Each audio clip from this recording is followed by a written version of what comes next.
জোরে বলেন সুবহানাল্লাহ। দেখো যে জগৎবাসী,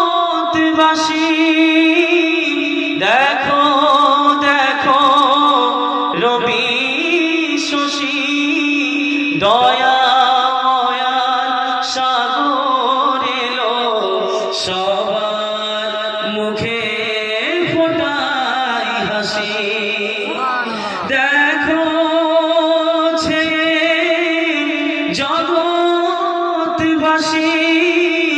দেখো দেখো রবি শশী, দয়া সাগর এলো, সবার মুখে ফোটাই হাসি।